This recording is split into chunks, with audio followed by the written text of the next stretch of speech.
I'll call the November 22nd meeting of the Board of Selectmen to order, and first off would be Pledge of Allegiance. I pledge allegiance to the flag of the United States of America and to the republic for which it stands, one nation, under God, indivisible, with liberty and justice for all.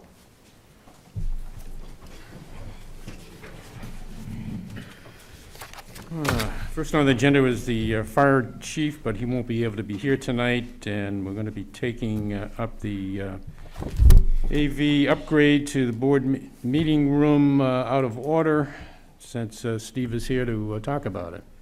So. All right, I'll start off. This is a project that Steve and I have been working on for at least 5 or 6 months. I believe the board has received quite a few emails of suggestions on how to upgrade the current video, audio capabilities in this room for meetings of boards and committees. And working closely with Malloy Sound, we've come up with a plan that we feel is pretty close to meeting all of the needs, actually meets all of the needs that have been expressed thus far. The plan would include the purchase of a new high-definition camera, replacing the one at the back of the room there. That camera would be repurposed to show a forward view of the community table when folks are speaking, instead of looking at the back of their head. And we would also now be able to live stream to YouTube and Channel 24 simultaneously for folks to watch on either media access that they have, either through cable TV or internet. And then we would also post a recording of the video the following day, as we always have on the town website. This would be based on a Zoom platform. What folks would see at home is obviously what is coming through the cameras, not the whole Zoom screen. The operator, in this case, would be managing the Zoom meeting from this desk location. There would be a computer set up underneath with a monitor, keyboard, and mouse, and they would have to run the system from this location here. Any questions? And that price tag is pretty close to the higher price tag that I gave you folks a couple of weeks ago. That comes in at $9,255. And this would be American Rescue Plan grant money. But in order to accomplish all of the requirements that both the community has expressed and the board, there is quite a bit of equipment that would need to be purchased to accomplish that. This is certainly some topic that I've received quite a few emails on, and urging that we have the capability for not necessarily Board of Selectmen, but for other boards to be able to entertain comments and Yes. And that would. This would satisfy that. There would be a separate speaker mounted in front of the dais here to allow anyone speaking from remote viewing at home to speak to the people in the audience or the board. The HD camera that would be new would be able to be multi-directional, as that one is, and be able to show the back wall for presentations during a planning board meeting, and then come back to the board here as well. So Questions? Yeah. Does that mean there's somebody else sitting next to you, John, that's running the computer? Well, in my case, I would be running it. You are capable of Yes. doing what you're doing? Right. I would be running it. And then for any other board meeting or committee meeting that would like to have the meeting live streamed, someone would have to be trained on how to function over here. I just think it makes a big difference if you're capable instead of us having another employee. That's great. Right. No. Alden? So for Zoom, we can, for the other committees, because one of the things that I've heard a lot about was planning and zoning. If they're putting PDFs in, we can share those out on the Zoom link. Pete? Or Oh, Steve, sorry. person in the audience who's working with us? I'm not real familiar with Zoom. I don't use it. So I don't know if he can throw a PDF on his screen for Zoom. I believe, and it hasn't happened yet, but I know I've attended other meetings where people, it's up to the host, in this case it would be me, to open up the ability to other viewers to be able to put documents up. I just don't think, for us, I don't think it's a big deal for this committee, but I think for planning and zoning, it would be a major advantage to be able to electronically share these documents rather than printing them up and having people have to come to town hall and pick them up. Well, there is an option that that projector could be used if someone was sitting here with a laptop and plugged right into here, and they could show those PDFs through that projector, and the camera can be pointed to that back wall where people. Are you saying people at home can share documents and have it shown somewhere here? If, there's got to be a way that people at home can just open a document that is being discussed. Yes. Oh, I mean, provided, That's all I'm talking about. I'm not talking about them sharing in documents, but I'm just trying to get, Errol's actually the one that's brought it up the most, but just with planning and zoning, that we're still requiring coming in and getting a paper copy or access to a paper copy rather than just being able to get an electronic copy for planning board. as long as the document's posted on our webpage, anybody can download it and look at it. Again, Fred, that's more of your Right. end of the committees than mine, but And I guess we could, well, we'd have to get somebody over there if we actually had to put it onto a laptop and then use that to Much like- project it. Much like Sylvia does now. Yeah, okay. But still, we're only looking at 92.55 for everything. That's it. That's good. Any other questions? We would, The three amounts we had last time that we were gonna go look at, I thought the 9 was, This was the high one. The high one, yeah. right. And we didn't everybody do was that looking one. at the middle one, which was 30, but as soon as you bring into the capability of interactivity, And the new camera. and then that brought the price right back up to the higher one again. because we have to buy equipment to make it Correct. interactive. Right. Okay. Denny, you had a question? I was just going to say, on Zoom, there's share We screen. can't hear her. Sorry, Denny. On Zoom, there's share screen, so the host has the capability of sharing their screen. So if there's not just one document, but say a PowerPoint presentation, they'd be able to share that. But that PowerPoint wouldn't be here. I wouldn't be able to show it here. Could you put it, have a projector, the How about projector community show? meeting? I'm sorry, what, the projector, if someone has it on their laptop and sitting here, certainly they could show it on that projector. Okay. But it would take a But physical it's not person there. Zoom, it's, yeah, it's Yeah. not, it's, that'd be the live stream that people would see it then. Okay. All right.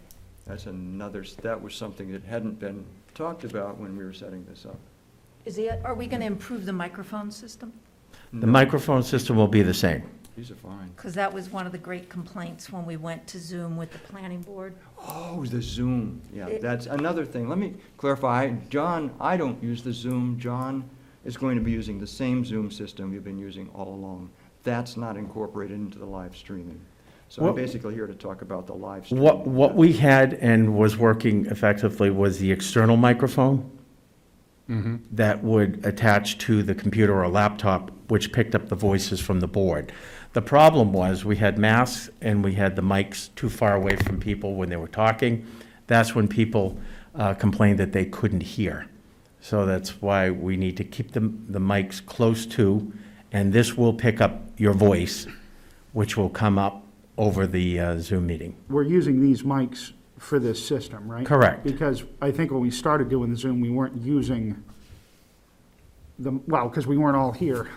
So, okay. Correct. And what was happening, it was people at home, if you were within the Zoom meeting on the computer, everybody heard clearly. It's when folks are present in the room, that didn't get picked up through the Zoom meeting quite as well because people were not speaking clearly into the microphone. Any other questions? Dick? Is Malloy the only one you checked with, John, on? We've been working with Malloy, yes. We can't get bids from other companies to see if they could do it cheaper, or? We could, But we've looked at the pricing, excuse me, we have looked at the pricing. The only difference would be, his pricing is fair enough. You know, he's put a margin in it, of course, when he buys the equipment, he's gonna add a little bit more. So I know the price of the equipment is fairly accurate. It's the labor, now that's a different thing. So, Well, we just, don't know exactly how many hours it's gonna take him to do it. it's not our policy, so it just seems like we should be getting 3 quotes from some sound people to do this. I could certainly do that. I think you should, John. Okay. This is a good one, but that'll confirm that this is good. Okay. We ask everybody else to get them, or expect them to, so Cindy's right. Any other questions for Steve? Okay, thank you, Steve. Okay. Steve, Thank you. All right. Community power.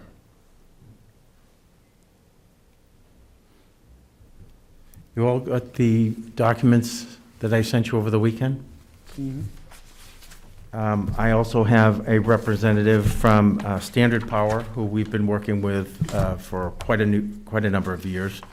He's here to answer any questions that the board might have outside or pertaining to the information that I sent you.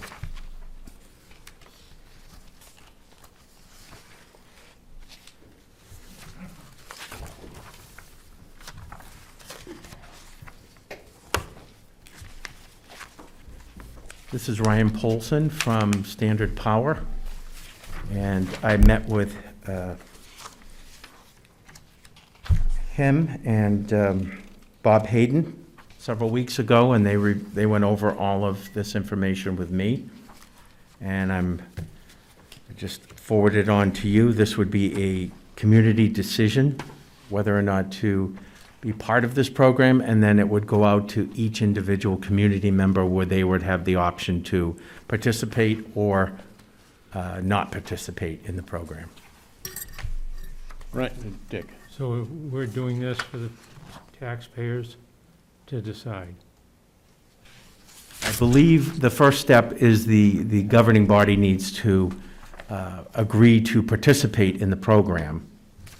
So we have to think this is a good idea and then pass it on. to Correct. the taxpayers. Add anything, Ryan? Yeah, so the idea is to get approval from the governing body of a town on whether or not the idea of community power is a good idea to look into.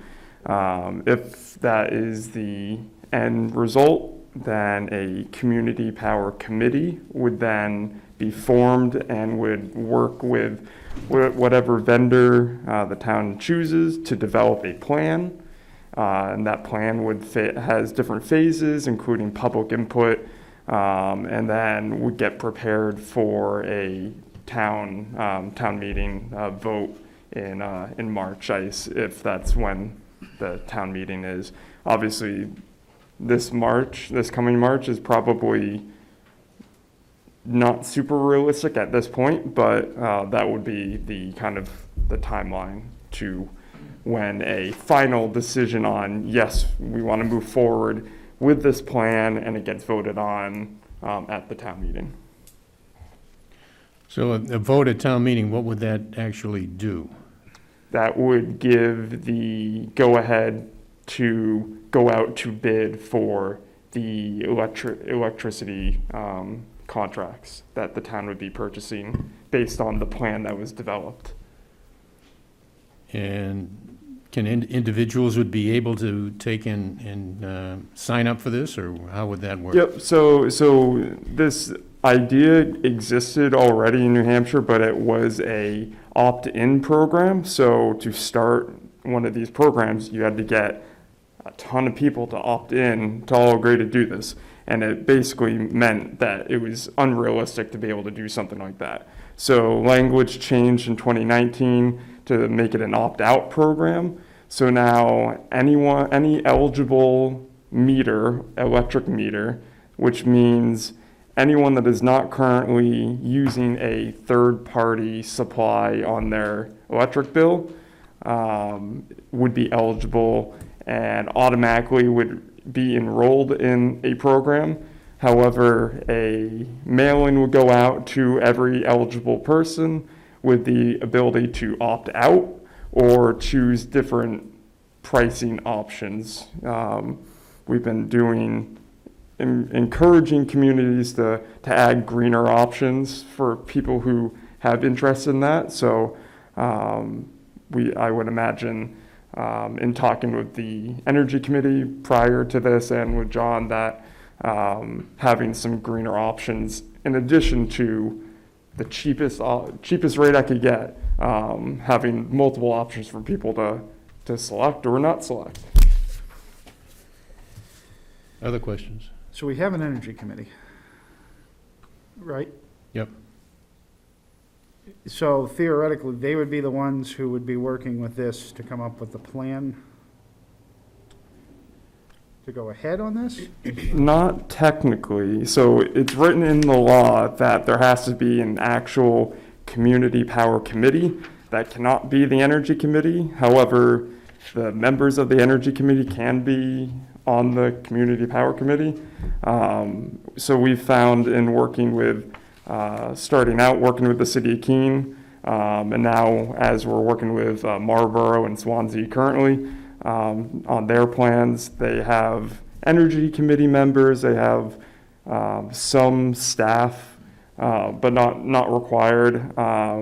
We like to encourage local business owners who live in town to be a part of the planning committee for this. So it kind of depends on who is interested in being a part of the core committee that develops the plan.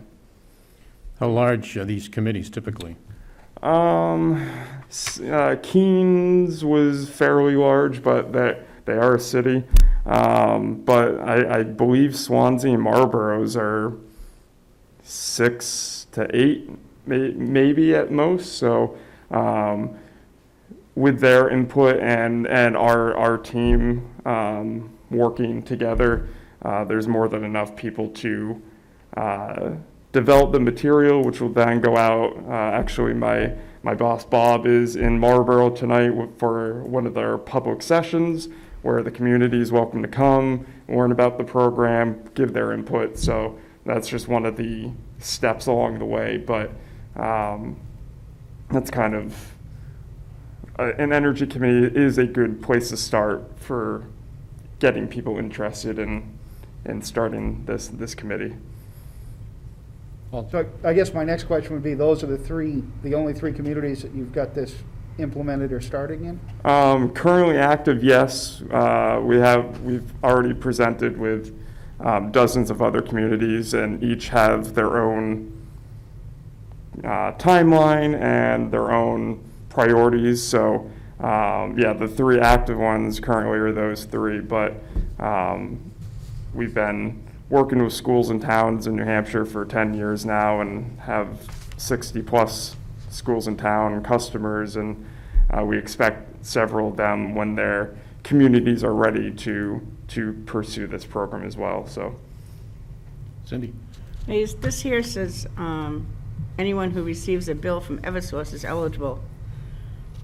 That doesn't count people from co-op? It does. So we've typically dealt with, Eversource is the largest utility in the state, so a lot of our some of our material will have just list Eversource, but no, all utilities are eligible for this program. So Eversource and the co-op in Deerfield those residents, should they want to participate, would have the ability to. Dwight? Is your company 10 years old? Is that what you Yeah, said? 2010, April of 2010, I believe. We've been working with Deerfield since 2015, I think. Is there a state entity that oversees your industry? I don't know the answer to that. I would assume the Public Utilities Commission would. We register as we're an energy consultant in Nashua, so we register with the Public Utilities Commission as a registered broker and consultant. So I don't know if that answers your question, but Well, I guess my question would lead into, is there somebody that's keeping score out there for companies like yours? And how do you rate? I don't know if someone is keeping score. I just know that we've had success for the past 10 years working with towns and schools predominantly, and we have had a good relationship with Deerfield for a while now. So I can't speak to other people's perception of us. I can just speak to the amount of clients we have, amount of municipal clients we have and have had for a while. Okay, like businesses can sometimes be graded by people like the Better Business Bureau, where people could file complaints, et cetera, if they had concerns with a business. So I was wondering if there's an entity out there that looks at you like that fields complaints relative to your company? And if so, I mean, are you guys 100%, or are there people out there that have concerns about how you operate? I don't know the answer to that. Everyone's obviously entitled to their opinion on how we operate. I would like to think that anyone we work with, once we work with them, they will continue to work with us, and that's kind of our philosophy, is that not everyone's our customer, but we hope to eventually have everyone as a customer. So, I mean, our retaining rate for customers is very high. So, while we're a smaller New Hampshire-based company in general, we do a good job with the customers that we do have. So. I'm just asking because we had a conversation a little earlier about early on when the sourcing of power from other places other than the utilities came into being. There were a lot of people that weren't quite above board. So that's the only basis of my question. Yeah, so there definitely are predatory companies that that can scam, especially the residential side. You don't really see it on the commercial industrial side. We work with some of the largest energy suppliers in the countries for the commercial industrial side, and we vet them in that process. So I believe the town is with Constellation. They're one of our favorite suppliers to work with. But on the residential side, yes, there has been some negative history, which we haven't typically dealt with the residential side until community power came into existence. Community power is a great way to prevent predatory companies coming in, because it's a plan that was developed by the town with the help of us, if that's how it works out, and the suppliers being used are the same suppliers that we use on the commercial industrial side. So these larger companies that have been vetted and are able to provide services that you won't have your rate change in 6 months after, like some companies Okay. will All right. do. Walden and then Dick. I was just Thank you wondering, very much. you keep saying there's been a relationship with Deerfield for 10 years. What is the relationship with Deerfield? What are you guys currently providing? Yeah, so since 2015, we approached the Southern New Hampshire Regional Planning Commission back in 2015 about putting together a buying group of towns, of the member towns of that planning commission. So Derry, Chester, Candia, Deerfield, etc., Wyndham. So we essentially went out to bid for an electricity contract back in 2015 that the town and all the members, or the members who agreed to enter into this aggregation at the time, that's when we started working with the towns, when the town signed that original contract. So on the town-owned accounts, electric accounts, we've been saving them money with a supply contract. And then in addition to that, the town's been a member of our group net metering hydro program. So we, in addition to being a broker of electric and gas contracts, we administer 25 hydro plants across the state through group net metering, which is a way for small hydro plants to sell their power or provide benefits of the power they produce to end users. And we typically give those benefits to schools and towns. So in addition to the savings on the town's electric bills, we've been sending checks quarterly for the past 5 years for additional hydro benefits. And then in 2019, when the community power law passed, obviously something new that we wanted to start looking into, because it's another way to help towns. So that's kind of where we're at now, and just something else that we could look at that the town could benefit from. Dick? Yeah, I'd hate to throw water on your fire, but you're talking to the wrong committee. We need you to talk to a committee that can get back to us with all these proposals, questions, whatever we have. I mean, it's nice to hear about it, but we aren't in a position to do the homework. It needs to be done as we speak here from what you've said tonight. I mean, I had a question, Peter called me the other night, who's on that committee, to ask me what I thought about it. And quite honestly, I really didn't understand it, and they were gonna bring it up again at their meeting, because Peter said he really didn't understand it, so I think I That's agree what I with you. mean, I think I agree with you on that, Dick. I'd like to hear from, I want an energy committee to get back to me with their recommendation on this. if we're talking to the right fellow in the audience.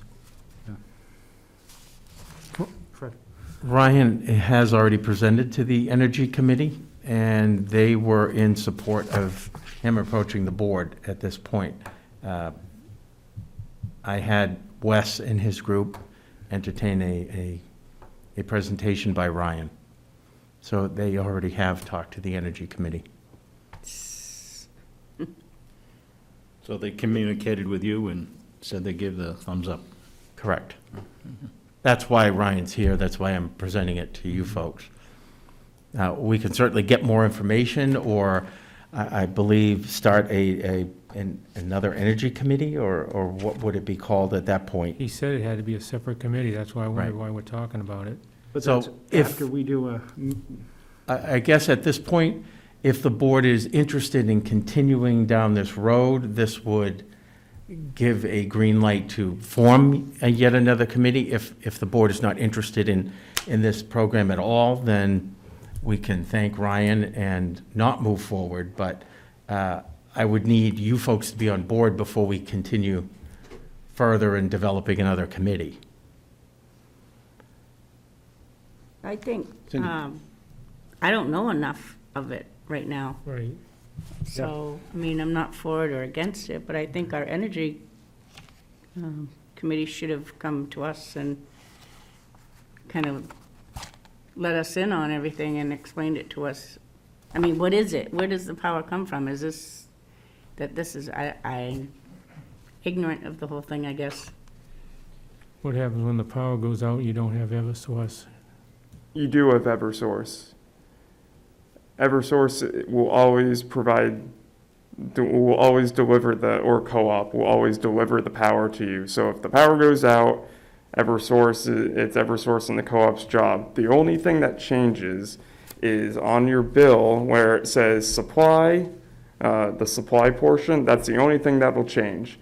Depending on what option you choose, maybe you choose a 100% green option, that rate will show up on your bill for the cost of your supply. Nothing else changes. Eversource or co-op still deliver your bills. You still pay Eversource or the co-op. It's just a way, the program in general is just a way to give people the option of paying less than the utility. Ryan, would it be fair to say if someone were to choose the green option 100%, that source, the power source rate would be slightly higher than, say, a fossil fuel rate, because the sources of energy being you're paying for are coming from solar, hydro, or some other type of renewable energy, as opposed to, say, a coal-fired or natural gas-fired plant. Would that be fair to say? Yeah, so you would be, there's a thing called a renewable energy credit, or a REC, and those are byproducts of renewable energy sources producing power.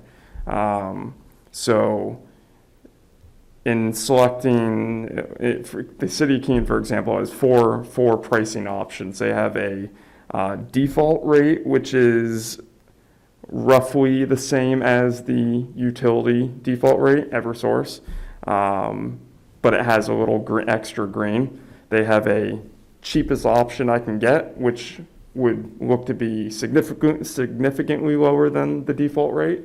And then they have two greener options that I believe are plus 50% and then plus 100% green. And those options, you are purchasing RECs. The RECs provide the greenness that will make someone or a community, which Keene has a pretty lofty goal of being 100% renewable by 2030. So they were big into having those greener options. And so those residents who want to pay a little more, there are people that will want to pay a little more to be a little more green. There are the people, and it'll probably be a majority, that say just give me the cheapest rate, and that's fine too. But the program in general is kind of there to promote the idea of being a little more green and having a community be a little more green, and continue that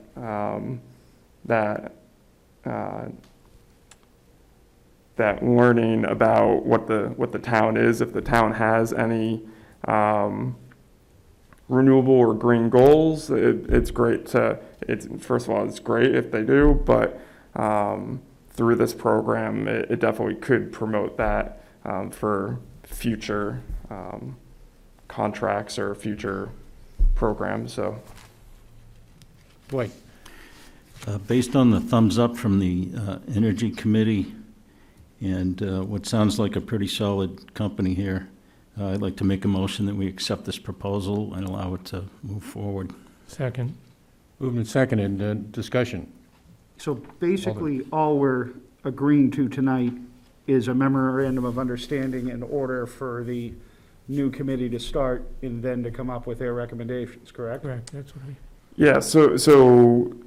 Yeah, a committee would need to form, obviously, and then the committee or the town would need to, we would hope that the committee would choose to work with us, but the committee would need to figure out who they wanted to work with, and from there, if it is us that is selected, we would work with the committee to develop what the plan, the community power plan is, and then over the course of, if they really want to make it to this coming March town meeting, which I don't know if that's possible, but there are certain milestones that the committee would have to do, like public sessions and canvassing the public, but I'd highly doubt it, just because the warrant articles are due by, what, end of December for non-petition? January 11th.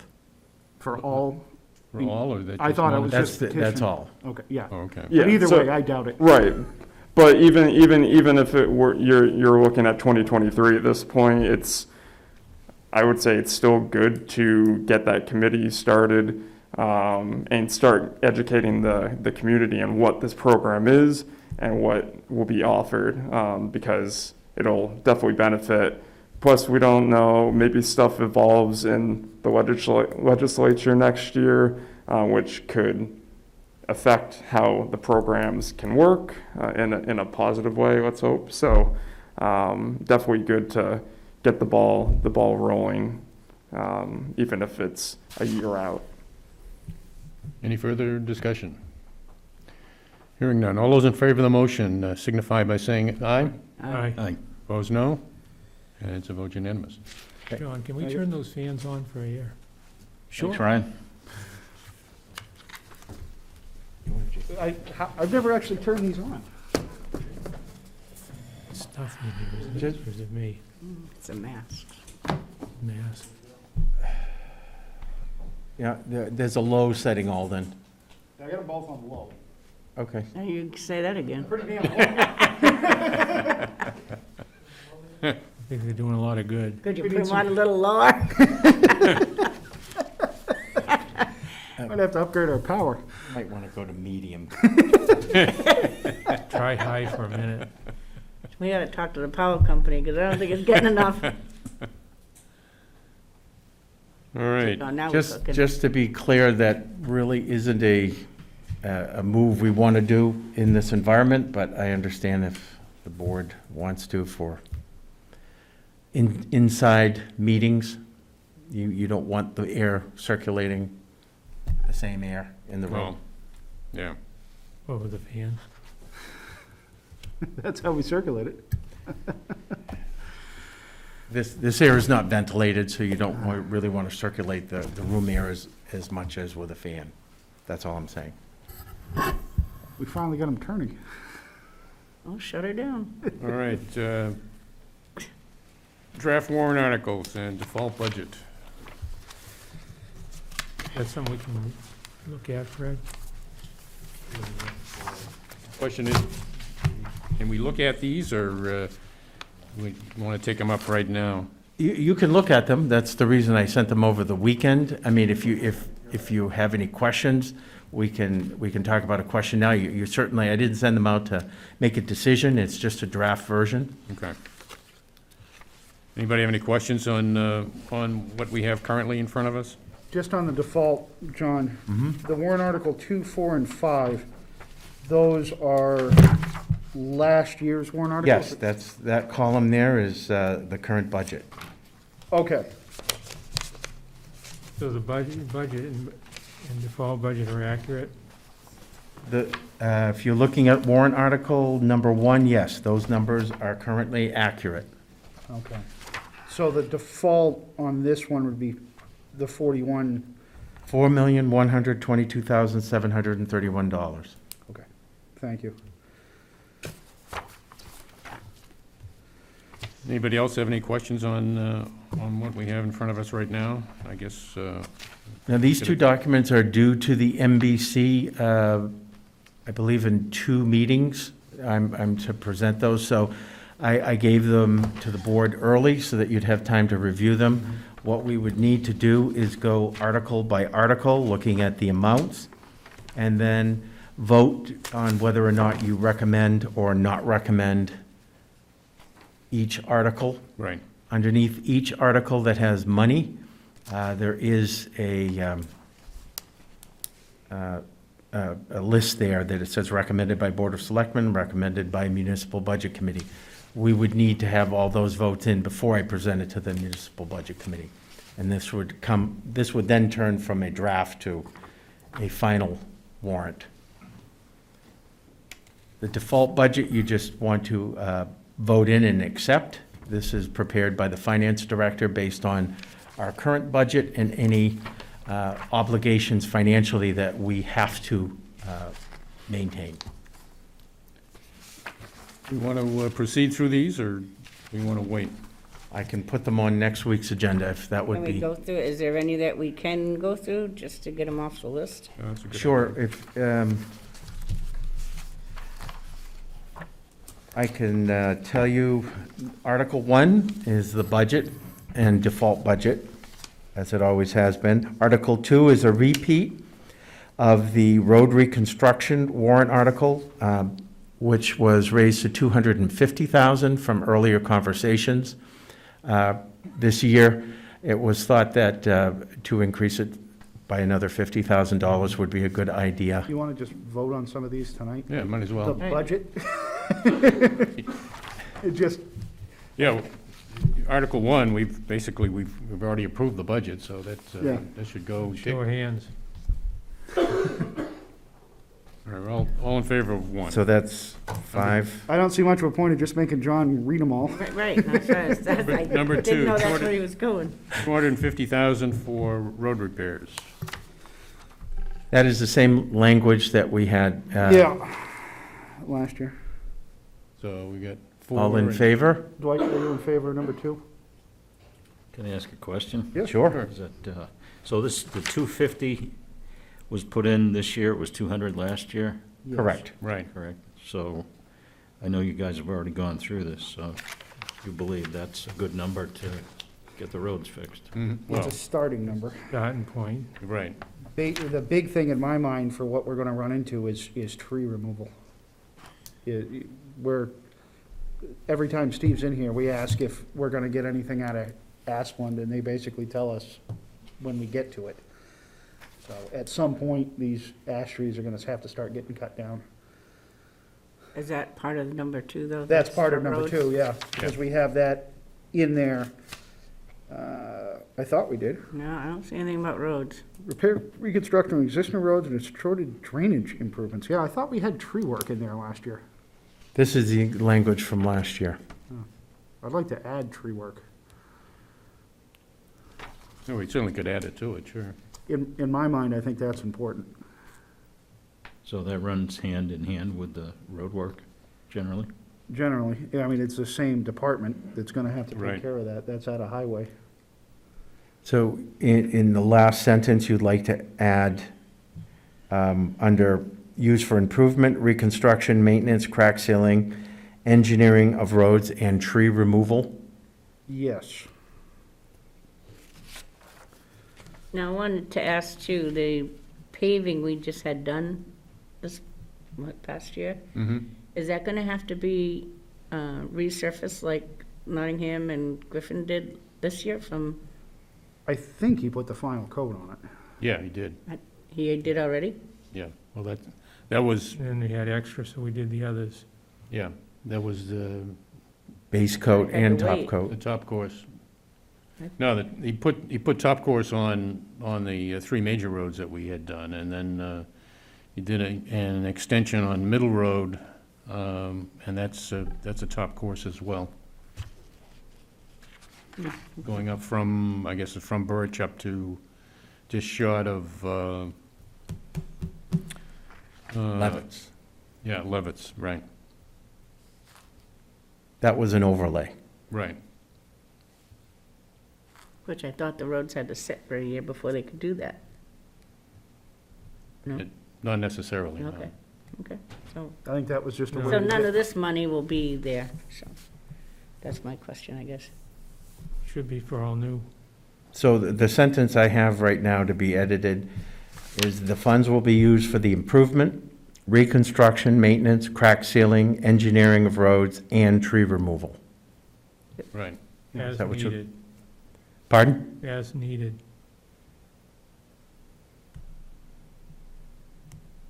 Okay. So, show of hands on number 2. 5. Okay. Number 3. South This, Cape, this is a new warrant article, one of 3 from the cemetery trustees. to be expanding the Douse Kate Cemetery for 80,000. And this is, to raise and appropriate, okay, I wanted to make sure that was in there. This is a 2-part warrant article. First, it establishes the expendable trust fund, Yeah, and then it asks to raise and appropriate. now Phil talked about this at the meeting the other day. Mm-hmm. Basically, they're running out of space. Yeah, Yeah, we talked about this a while ago. Yeah, I think it's show, good. ready for a show of hands? At 5. Number 4, Municipal Cemetery Restoration Expendable Trust Fund. This would be another 80,000, but this would be separate from Article 3, right? Article 3 is specifically That is for correct. Kate. So they're looking to add to the number of cemeteries we're going to permanently maintain over the 6 we currently do, correct? What they found out by research is that the town actually has 29 town-owned cemeteries. We currently only maintain 6. So these additional dollars and the establishment of the trust fund to possibly put more funds in the future will help to bring back some of those other 23 cemeteries.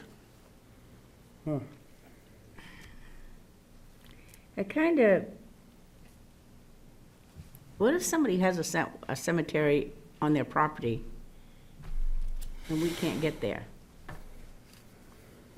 Do we have access to all these cemeteries? That's a question, an answer I don't know. I know that not all of, there's a difference between the town-owned ones and the private ones. There's a huge amount of private ones as well.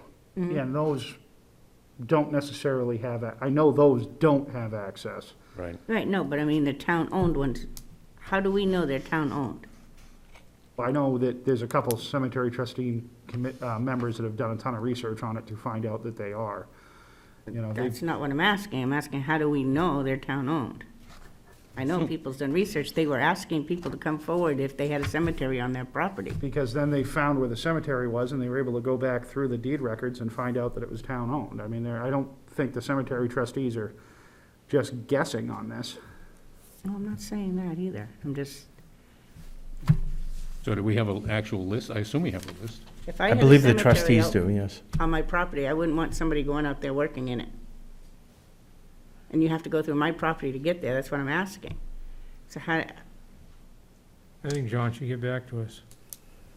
You get back to us with a list, I guess. and this, and we've already got our mowing contracts through the roof by taking on water holes and cisterns in these cemeteries that we never had before in a default budget. And now we're taking on all these cemeteries and we still want to use that money. So I guess I don't understand. We do Park and Recs mowing, we do cisterns and water holes mowing, where Park and Recs used to take care of it themselves. The fire used to take care of it themselves. But all these are coming all together, so just, So you get back to us with a list of Yes. the municipally owned cemeteries. Question Dwight? also. Who currently maintains the 6 town cemeteries, and what is involved in the maintenance? That's done by a request for a bid every year, and the cemetery uses its own budgetary funds for their mowing of the cemeteries that they are responsible for. That's the 6 that is mentioned in here. So is it just mowing? Mowing, fall cleanup. You get tree removal, too. They have to find, if there's tree removal, then we have to hire a special tree company. The mowers don't take the trees down. They're just responsible for general mowing, trimming, and fall cleanup. Dick? Thanks. The good news is Mark Young is back handling this, where he'd gotten done when he was road agent. Oh. And he's willing to accept the responsibility. It's a good thing. That's great. well, is that, But we still one of need the to- things we can take away from Ray? Yes, Because Ray manages the, The mowing contracts, and that was something that the cemetery trustees approached the board 2 years ago, and the board accepted it. because Mark wasn't there, but Mark is back. Is what I'm asking is, can Mark have this back? We can certainly we- approach Mark, we if can- you'd like to do it. I know he told me it's rather embarrassing to go pick a site with somebody that's just lost a loved one and then have it not up to snuff. All So right. I can approach Mark to see if he'd like to take over the mowing contracts for next year. That'd be great. Yeah. or at least I be don't know what that's got involved. to do with Article 4, but No, it doesn't, but anyways.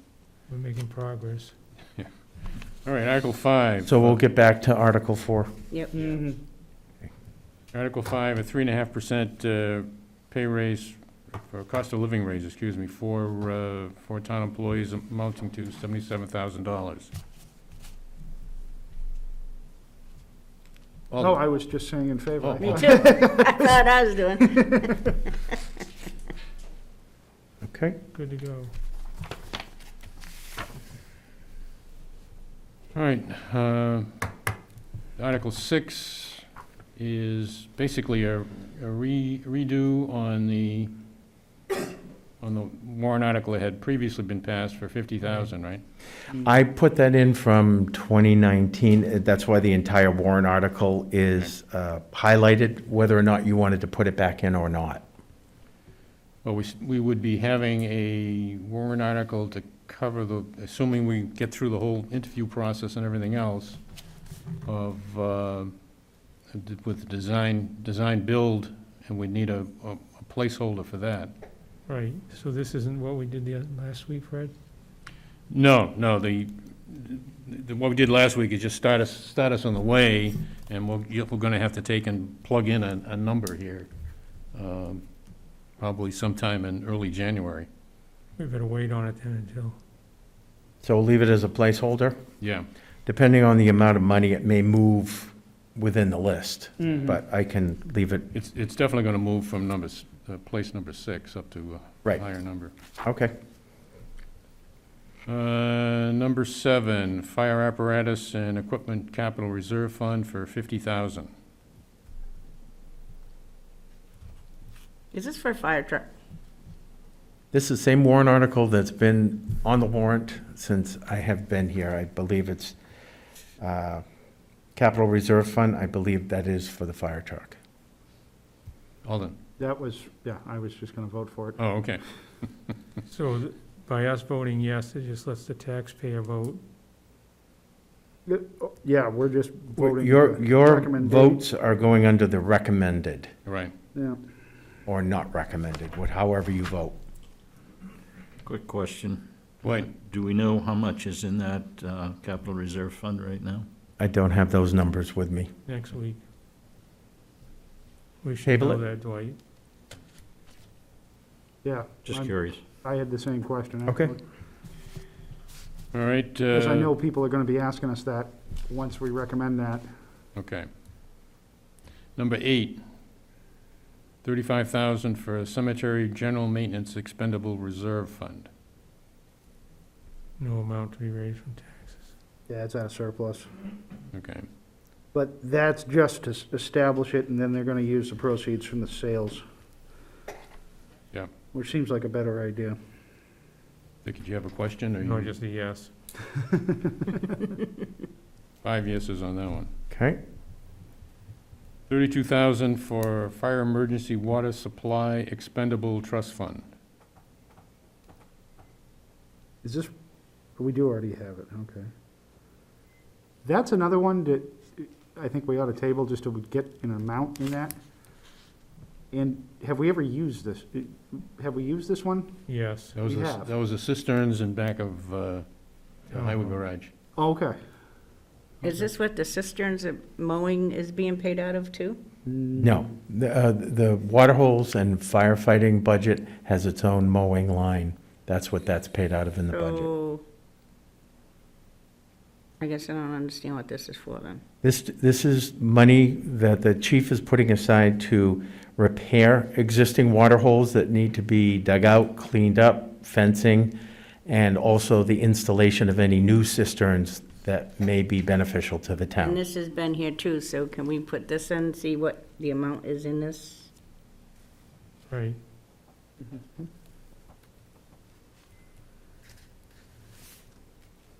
Well, it sounds like we're probably going to do the same on number 10. Number 10 is the municipal government in buildings infrastructure expendable trust fund for $25,000. Yeah, might as well, So it's another trust fund, so I guess we're going to be, might as well stay consistent. yeah. If you want to give me a moment, I can go get those No, numbers. that's all right. All right. We got, give us a chance. I wasn't prepared to go through these this evening, that's why I didn't bring the book with me. We're almost there. Well, 11 is also a trust fund, which is a Recreational Facility Maintenance Expendable Trust Fund. But it's a new trust. No, fund. this is a new one. New one, okay. Yes. New one.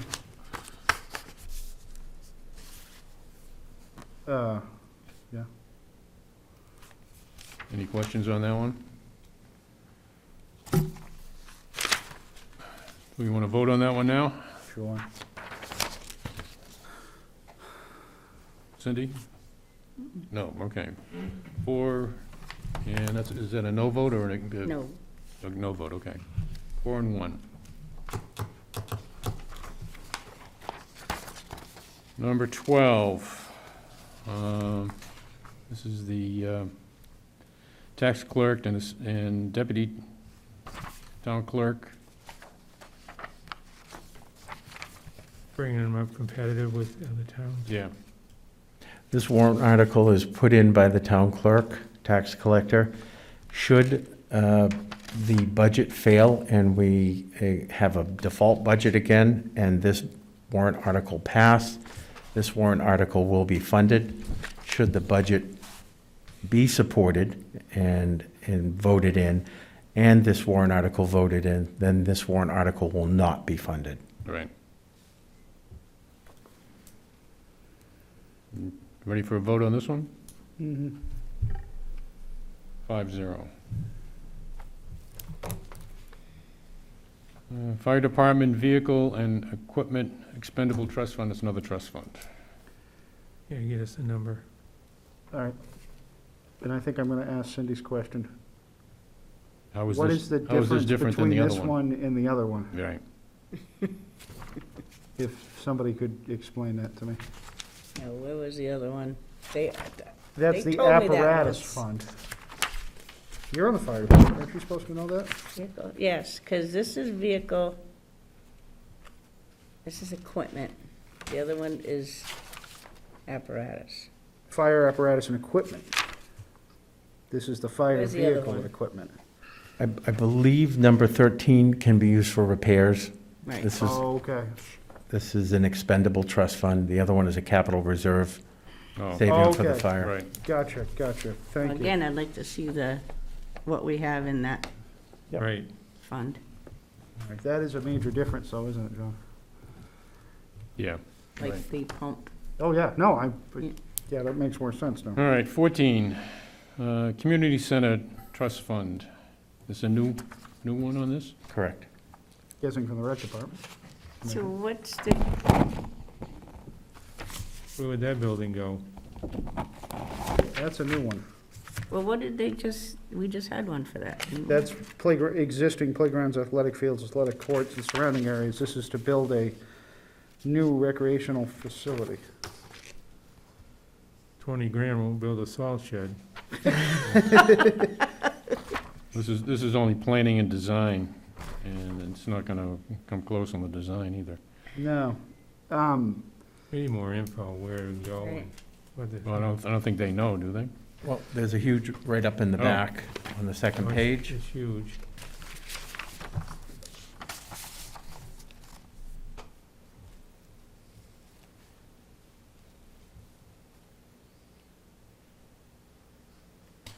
I think this could be one that the rec commission ought to come in and talk to us about before we vote on, Mhm.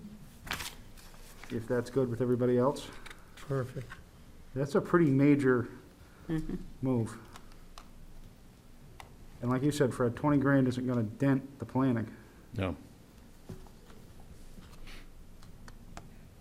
So we'll bring the rec committee in there. Hmm?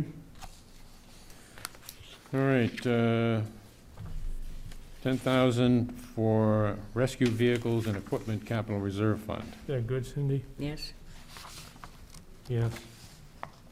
You wanna vote only it? because I'm assuming originally that was put in there to buy stuff like your Life Pack 12 and our Lucases and the van. The van needs replacing, so, I know it. Want to vote on, rather than wait on this one? I guess we do. Well, I was gonna wait to see what was in it, but yeah. It's not that much, because we've used it. So we got I got a yes. 4, 5, 0. All right, 16, purchase a utility vehicle for Parks and Rec. Currently, they only have a 15-passenger van that's used for hauling supplies around, trailering their utility trailer. And if we continue to use a passenger van as a multi-purpose utility vehicle, we're going to lose life on that vehicle itself. That's the reason they're looking for a more rugged vehicle to do some of the heavy lifting. So I guess the question would be, where are they buying it for 15 grand? Are we just Yeah, gonna that was go my up question, to the too. state and buy a used one? We're gonna go to an auction and get a bus. Yeah, that was a good deal. Well, no, I think they don't want a bus now, they want like a pickup, Right. basically. I know. I, But where are we gonna get that for 15 grand? Good You question. in on this, Dwight? Do you know anything about it? I'm sorry, what was the question? Do you know anything about this through Parks and Rec? Well, just basically what the information says here.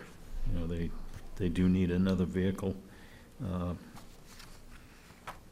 know, obviously, they're looking at something used here.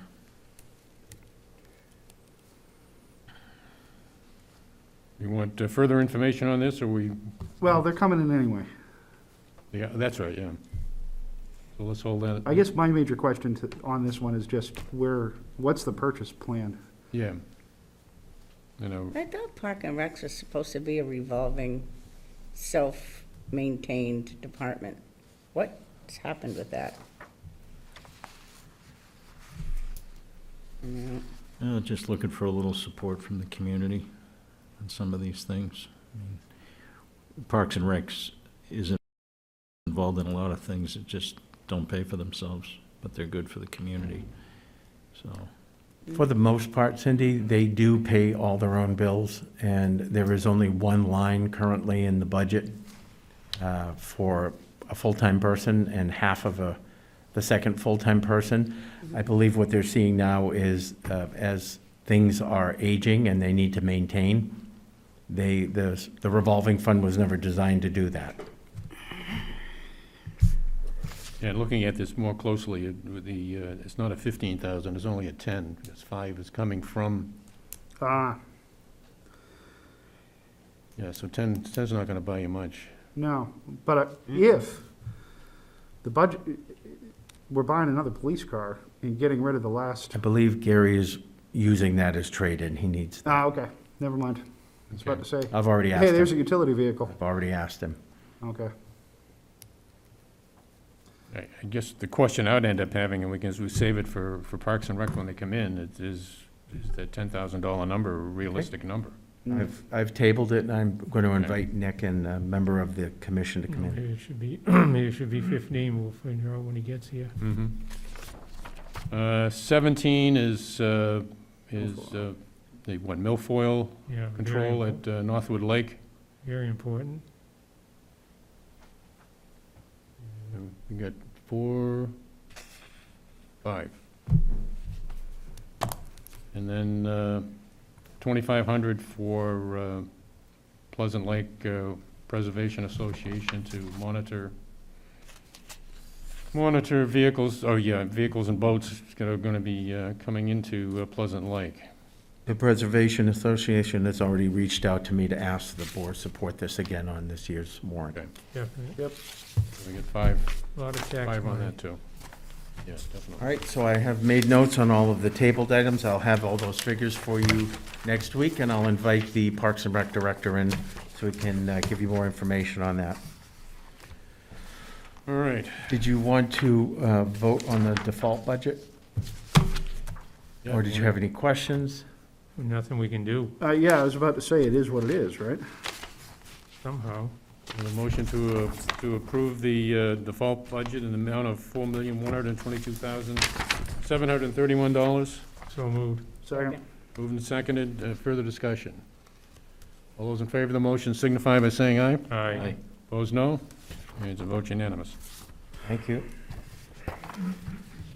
All right.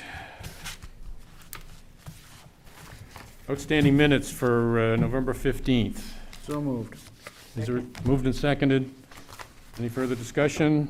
All those in favor of the motion signify by saying aye. Aye. Opposed, no? Abstain, I didn't have a chance to read it, being gone last week. I'm sorry, Dick. I didn't have a chance to read them. Dick's abstaining. So that's a 401. Yes. Thank you. Okay, vouchers and payroll. We have accounts payable manifest in the amount of $63,608.98. So moved. Second? Moved and seconded. All those in favor? Just a quick question. Avatar, payment about $4,400. Are they paid on a regular basis or, Monthly, I'm sorry, monthly besides the contract. always monthly? So in there every month, right? It's either bi-monthly or quarterly, but it's part of a contract, Oh, I a see. set amount. How long is the contract?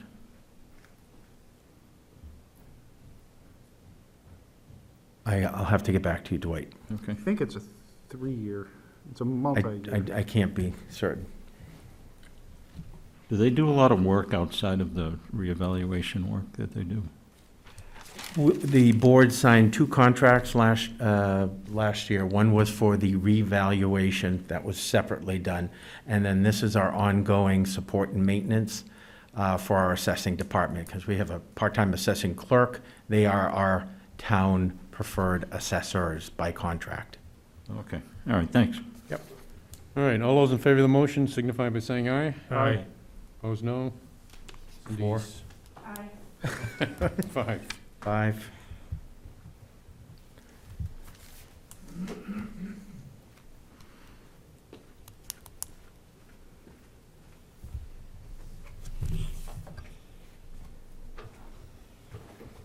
I also have some questions about the budget appropriation report. Is now a good time to talk about that, or wait till later? Budget appropriation? Report?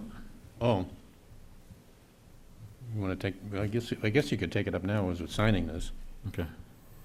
This is one of the items that you sent out, John, ahead of the meeting, the budget appropriation Add us on the report. budgets for all the departments. Okay, yes, go ahead. Okay, I just had a few questions. Under the executive trustee of trust funds, there was $100 budgeted, and there's been $8,500 expended this year. Just wondering what was up with that. In 2018, Bob Sullivan from the trustees of the trust funds approached the Board of Selectmen that the trust funds were not gaining sufficient interest income to support the annual service maintenance fee charged to us by Cambridge Trust, who manages our accounts. At that time, the board agreed to a 5-year taking over of that service management amount through the budget. There was only one line in the budget for trustees of the trust fund. It was under the executive budget.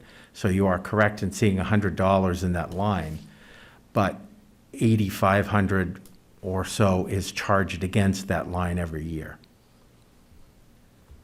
which means anything over $100 is coming from other areas in the budget to support that invoice. Also because it was a default budget since we've done that. so Correct. We haven't been continue able to to put in fix that line. 10,000, which would be funded by taxes at some point when the budget passes.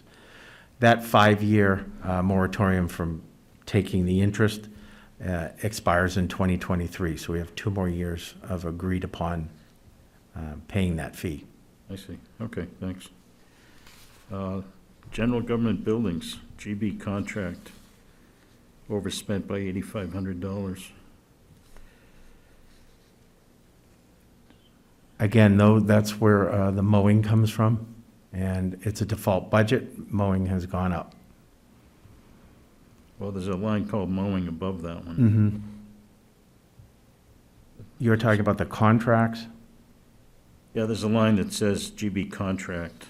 That's the one that's overspent by that much. It's a different line than the mowing. My apologies. I'll have to get the detail and I can tell you what that is exactly about. Okay. Property and liability under insurance, $4,000 overspent. That it could be due, I'd have to look again at the detail, Dwight. Just wondering, does the insurance company, don't they give a quote for the premium for the coming year? What you're seeing is actual expenditures from invoices that we get this year, but due to a default budget, that line stays stagnant. So if the insurance goes up every year, we have to pay it. Okay. Well, maybe that's the same with some of the rest of these things. Ambulance, That's a contract. budgeted 11.5, spent 15,000. Yep. That goes up, Default budget again? that goes up to every, It's a 5-year contract, and each year it increases an incremental amount. We're So just not able to keep up with it. Correct. Yeah, okay. All right, let's see, what is this? This is fire and rescue, vehicle maintenance and repair, $10,000 extra expended. That is because we have aging vehicles, they break down, we have a default line at a certain amount, and that's where it has to be charged for accounting purposes, but it comes from elsewhere in the budget. Same with the electronic equipment and maintenance. Correct. Okay. Probably the answer for all my questions. so how come we I suppose. can't use that trust fund line that we have for the repairs? Why is that overdrawn if we have money in the trust fund to cover that? Because I believe the fire chief's theory is he has an over amount of funding in the not the equipment line, but the protective equipment. PPE. 60 PPE, thank you. He has, I believe, 65,000 in there. He's not utilizing all of that for PPE, so he's overcharging one line but utilizing the overage in the PPE line. Therefore, it's maintaining within his own budget. That's why I don't like the bottom line. All right. Wait, just one other quick one. Highway, under miscellaneous, $300 budgeted, 11,600 spent. With the same answer to that. I'd have to get the information in detail. It just seems like it might have been budgeted just for a small amount of something. A lot of money was spent. All right, thanks. All right, we have a letter to Steve Rollins reminding him of the town's policy with regard to obtaining 3 bids for anything over $1,000. And this had been circulated to the other board members, correct? This letter? Yes. Okay. Do you want to have a motion? Motion to sign? Second? Moved and seconded. Any further discussion? All those in favor of the motion signify by saying aye. Aye. Aye. Opposed, no. Vote unanimous.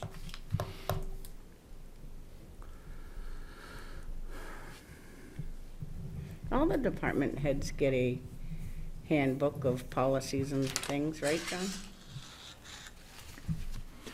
John?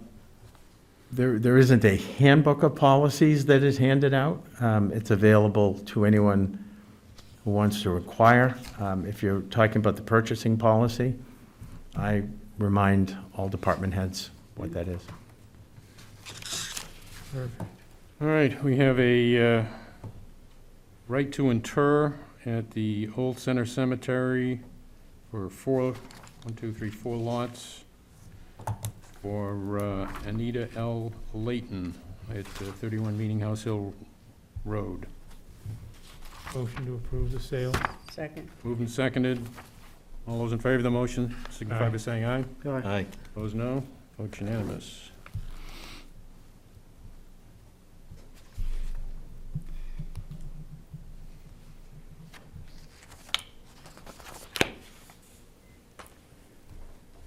All right, we have 12 applications for solar exemptions. And if it's okay with the board, what I'll do is just read these off with a name and address, and, is there an amount on here? And The back of the, yeah. and the amount. And And, motion at the end. and have one motion at the end, is that? Sounds good. Okay. Mark Doborowski, Dobrowski. okay. At 279 Middle Road, for the amount of $14,400. Sean Labrie at 76 Nottingham Road, in the amount of $30,000.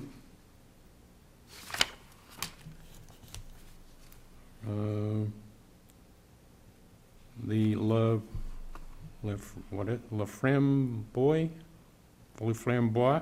family at 129 Griffin Road in the amount of $10,800. Cattell at, they got a P.O. box. Lakesides Drive. And wherever Lakesides Drive is, never heard of it. That's the one off Route 4. Oh, okay. I'm not sure. In the amount of $13,200. Waldo Twombly, 3 Perkins Road, in the amount of $9,600. James Spillane, 16 Swamp Road, in the amount of $9,600.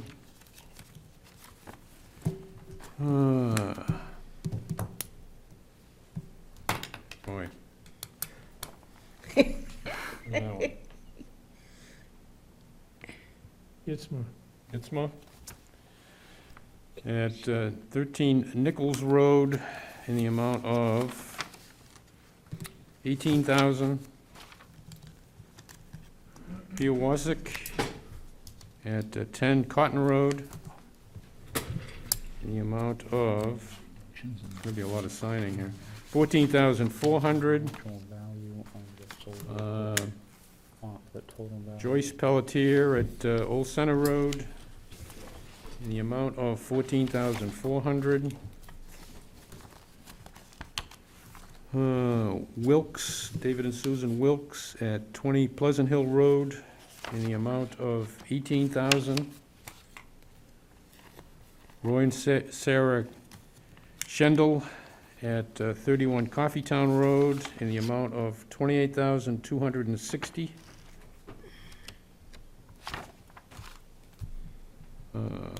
And Tomlinson Family Trust at 30 Birch Road, in the amount of $9,600.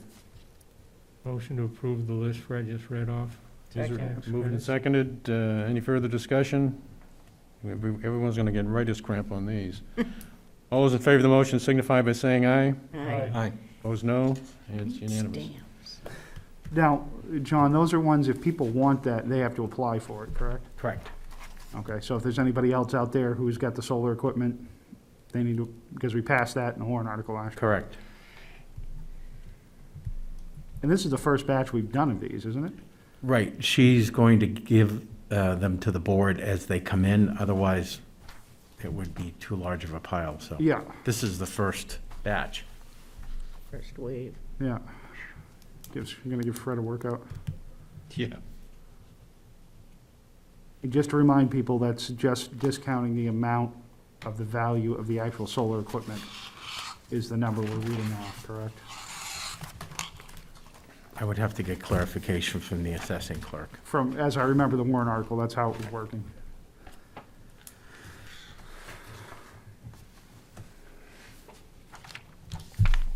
Oops. Don't do that, Cindy. Sorry, Dan. That was me. Even worse at the NBC because you're waving papers around all the time.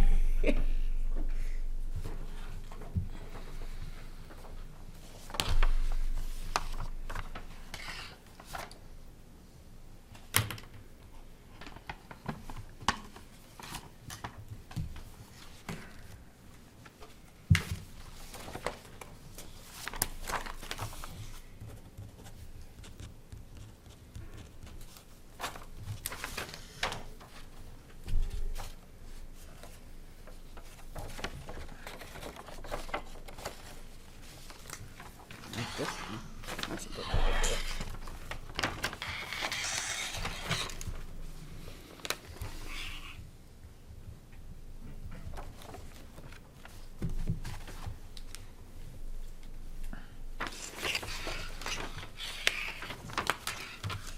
Sorry, Dick.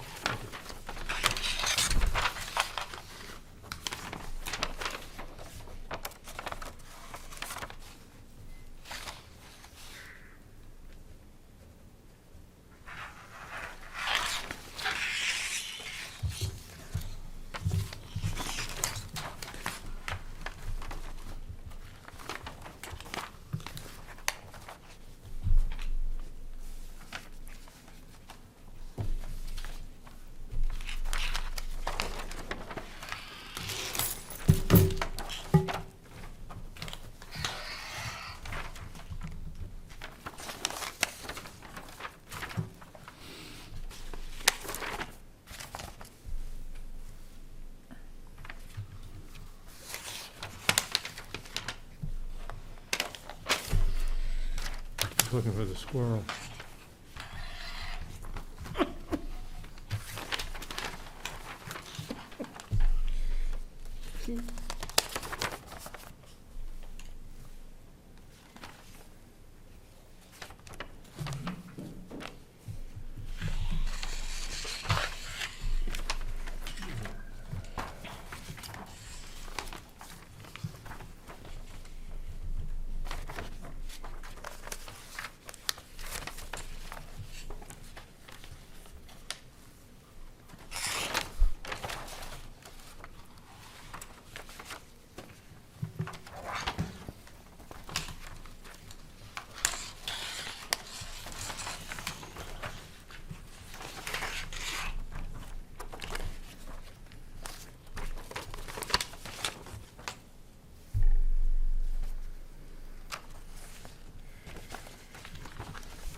Got it, Fred?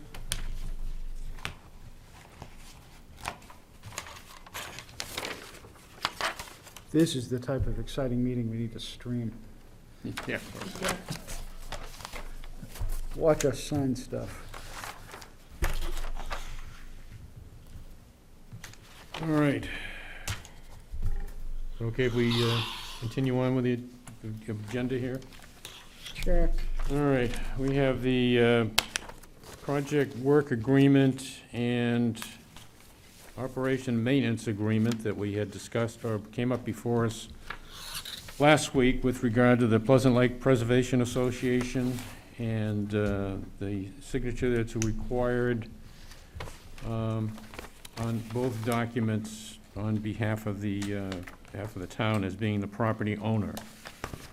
And John had made a couple of changes, and I had made a couple of changes as well. And John's change I thought was good, that the property owner will make efforts within its ability to fulfill the maintenance requirements of this document. And the whole intent there is its abilities, right? Correct. Okay. And a couple of changes I had made was, I don't have the prior document, but with regard to watering and making it less instructive as to that it needs to be 1 inch of rainfall or a week, and also with regard to watering and if necessary, if we have dry conditions for extended period of time, and making the language a little bit less requiring, and certainly anybody wants to take a look at this, they can. The owner being us, or the owner Yeah. being the abutter? Owner being us as the owning the road. We are the property owner. So we're still maintaining that as a town-owned property?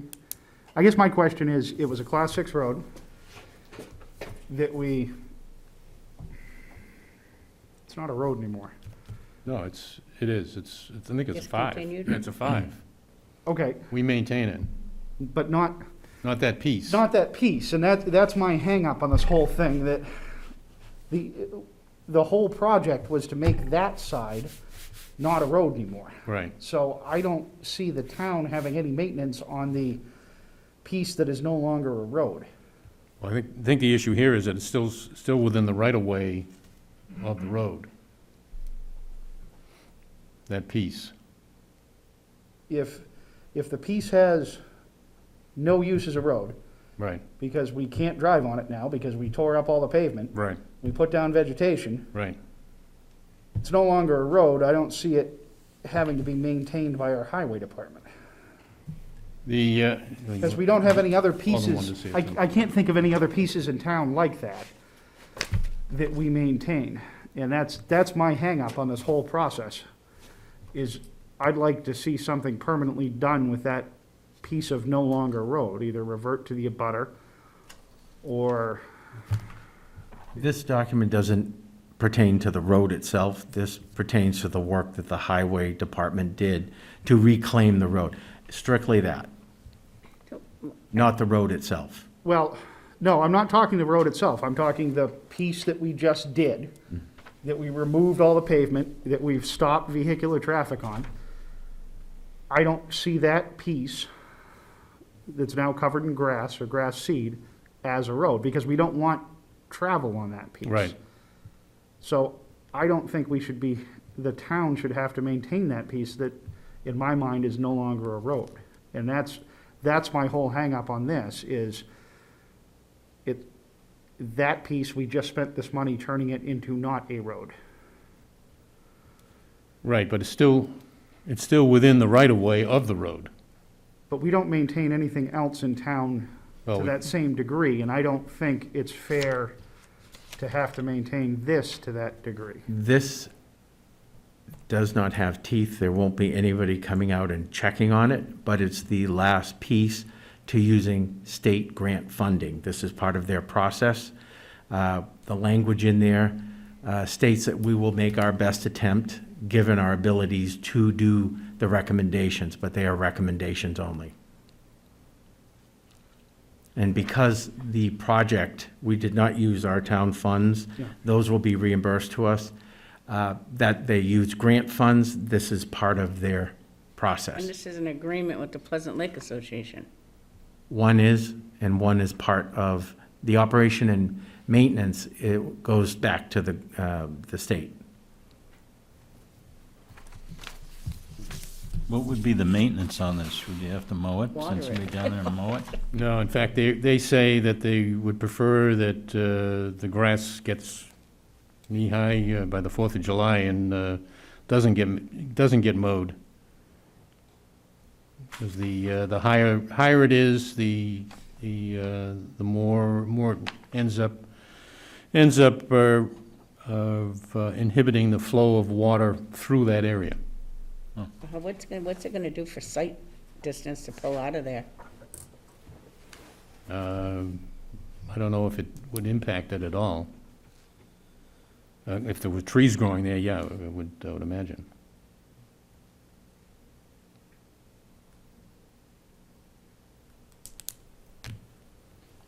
But specifically with regard to maintenance, other than possibly being in a situation to mow it, what it says is that if it washes out, then we would take and repair any washout that might occur. Language on that is, planted area may periodically be mowed, however, the taller the grass or plants are, the greater the capacity they have to filter and slow the transport of sediment and debris and uptake water. The grass or plants should be maintained by filling patches in each year and watering during dry periods to ensure proper establishment and aesthetic appeal. So filling the patches, I guess, is the issue. So why is this with the Pleasant Lake? Why, I'm just, if something goes awry here and the Pleasant Lake Association can come back on the town for that? I don't understand why we're signing something for the Pleasant Lake Association. Well, the whole project has been for the Pleasant Lake Association. Yeah. I haven't been a big fan of this project, Well, I thought, but this is just literally this, so what you're saying though, John, is this is to get reimbursement back for the money we've already spent. Right. Yes. well, I could see that if we're signing something for the state, but we're not. We're signing something for Pleasant Lake. Agreeing to do stuff for Pleasant Lake. Well, this is going back to the state, correct? Yes. I believe his information is in the very bottom of the document. He gave his name. Some of the Jeffrey. Jeff, Mark who? Yes. They're the second page. What's the first page?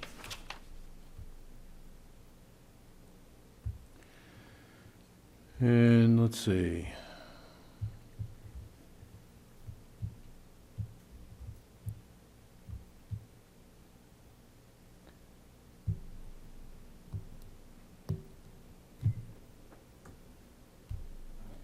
Property owner agrees to sign and mail any local, state, and federal permits completed by the Pleasant Lake Protective Association that are needed to install the stormwater controls under this agreement.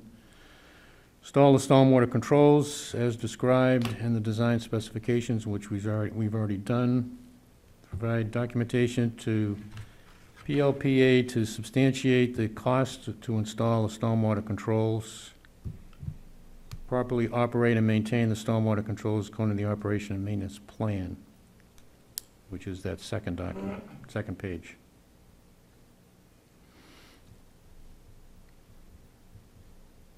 And it doesn't specifically say this. Let's see. Provide property owner with the design and specifications, I already said that. The final design and specification will be acceptable only upon approval by the property owner and the New Hampshire Department of Environmental Services. And the reimbursement process may take several months and shall not exceed $2,700, and which is what the grant would end up being, up to that amount. What did we spend on it? Was it above that grant amount, or? I don't have that Yeah. exact figure for you.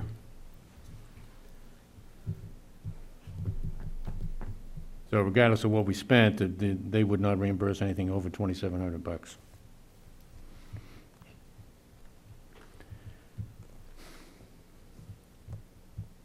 So what do you want to do? We want to just forget about that reimbursement, or do we want to collect it?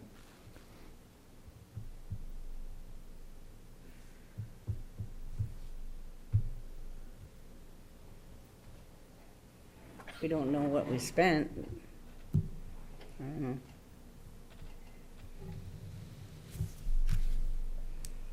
But that's all we'll get back to us, the 27. Yeah. Right. We did not spend $2,700. Spent less than 27. Shouldn't have. So you don't feel that we're putting ourselves at risk here with some sort of future liability? Not from the information I'm getting from the representative from DES or the PLPA person, Ann Schultz, who I've been dealing with on this.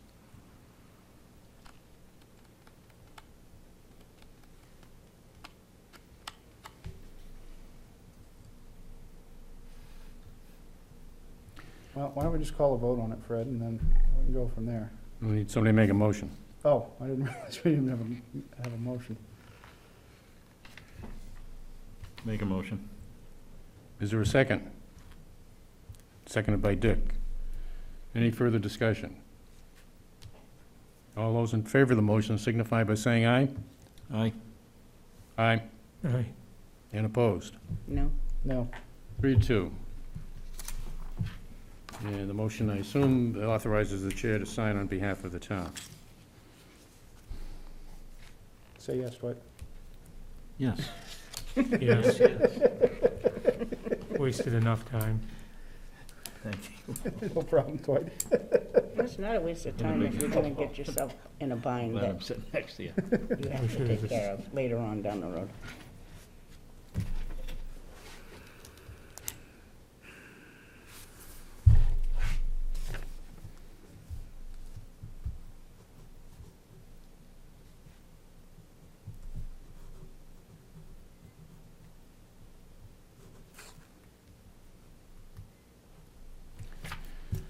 All right.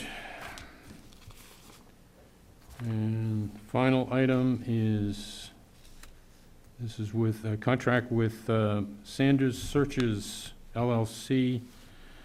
And this is doing research on property for the town clerk's office, right? This is the same company that the town clerk has been using for several years. She highly recommends the work that she does and is in full favor of the board approving this. Motion to approve. Second. Moved and seconded. Any further discussion? All those in favor of the motion signify by saying aye. Aye. Aye. No, Kelly Opposed, speaks no? highly of her. Okay. We haven't even got to John yet.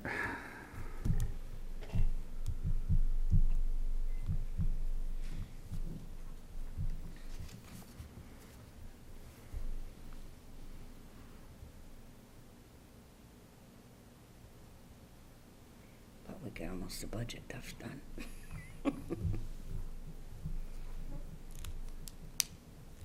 Yeah, we've got stuff done tonight. If you could just add the date on the front page, and Oh, okay. thank you.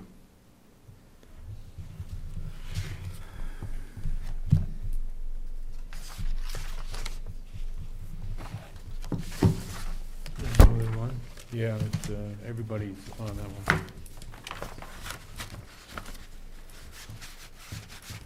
All right, on correspondence, let me just pass this on down to correspondence. We have the agenda for the planning board for December 8th, planning board minutes for November 17th, and we also have something from Ted Gatzis as to what transpired at the executive council.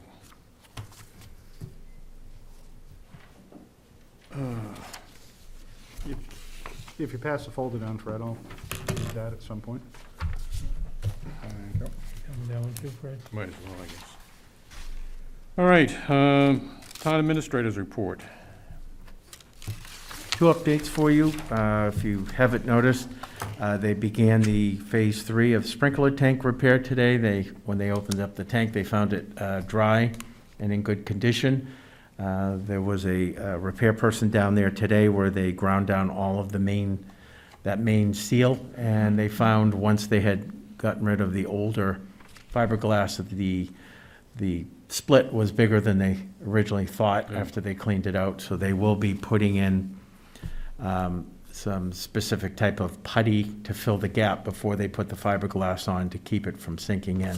But they still feel very confident that this will be a good repair when they're done. Good. And also, the contractor for the salt shed addition roof started today as well. Good. Any questions for John? We don't have a, Okay, so we've already taken up the Pleasant Lake Protective Association on Sweat Road. New business, I talked last week about whether we should be looking at adopting a new mask policy, or revisiting the mask policy, and Denny put some information together for us. Denny, do you want to address your numbers here?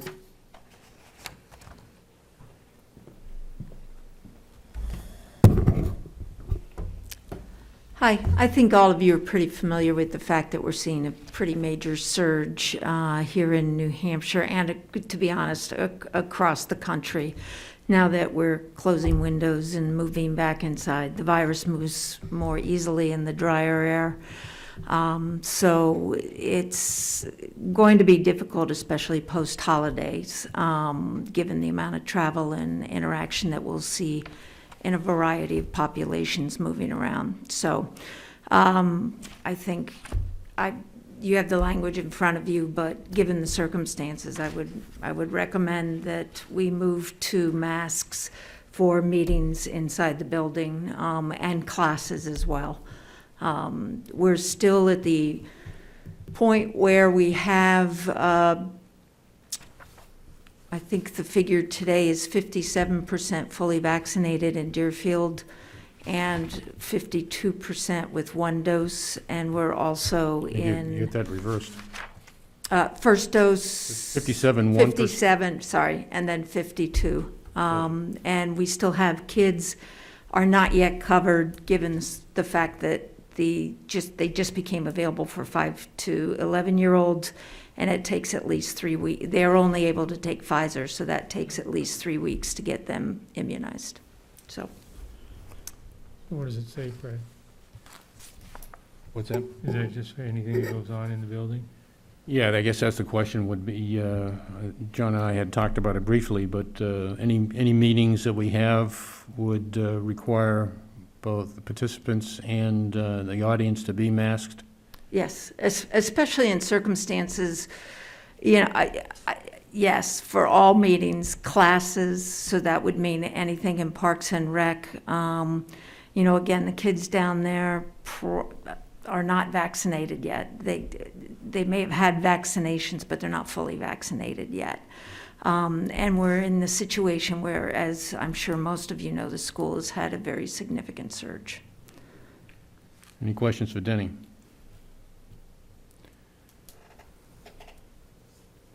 I think it's time. Okay, we want to have a motion to, Make a motion that we adopt, it's a new mask policy, correct? yeah. Yeah. I make a motion that we adopt the new mask policy. Is there a second? I'll second it when I get a question. Okay, question, Dick. Is there a time frame? Is it just until we remove it? Question was, is there a thought of a time frame for this new mask policy, Denny? My thought would be to revisit, let's see, we're at November 22nd, so probably the week after Christmas. Because we're going to see with the Thanksgiving numbers, just as we had post-Halloween, we had a significant surge after gatherings at Halloween. We're likely to see that. And I don't think you want to rid ourselves of the mask mandate before Christmas. Oh, me either. I think Yeah. that's too soon. So I would say the first week in January. Can we just say, So, can the we just say difficulty is- periodically? I'm sorry? Can we just say periodically and not put a time frame on? Sure, Would that make more sense? sure. So what's It's the up to motion you all. then? I mean, but I think at minimum, you want to keep it in place until early January. How does that affect employees and people coming into the building?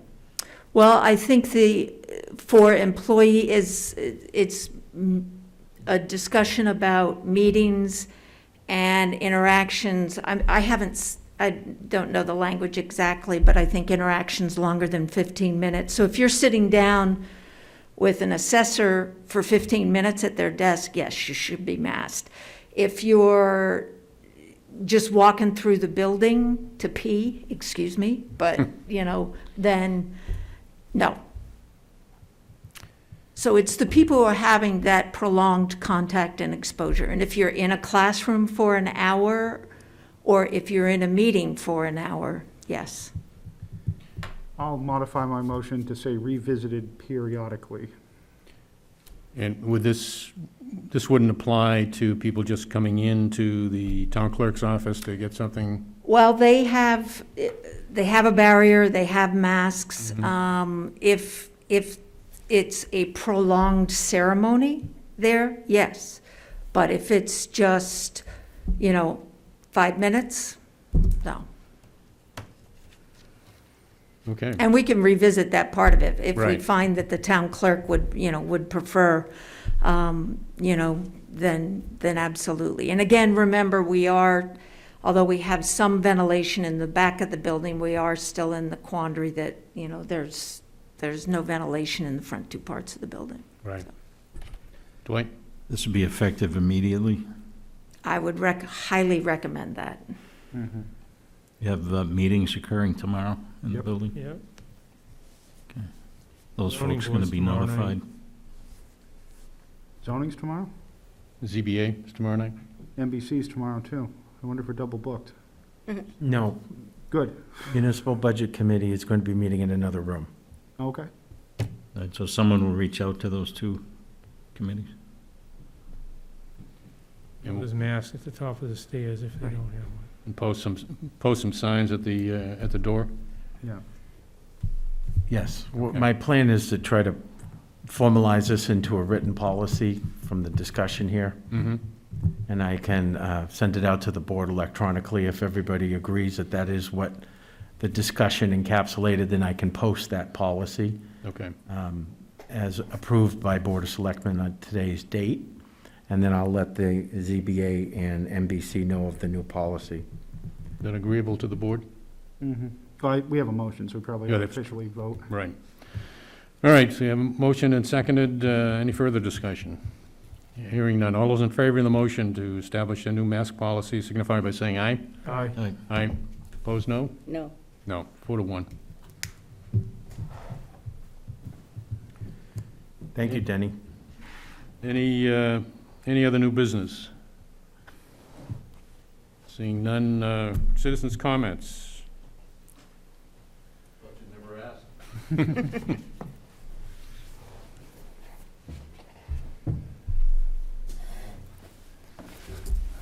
Errol Rhodes, Church Street. Going back to the beginning, the AV upgrade, I really don't understand how what's been proposed would work. Zoom is a platform, doesn't work on YouTube, I don't know that it goes over channel 24 or whatever. If we're really going to go to the Zoom platform, which I believe a lot of people in town expressed an interest in doing, then I think Ms. McHugh's suggestion that we get 3 proposals, and full-throated proposals, actually addressing putting Zoom in. Tablets cost $100 to $200 to $300. Put them around the table.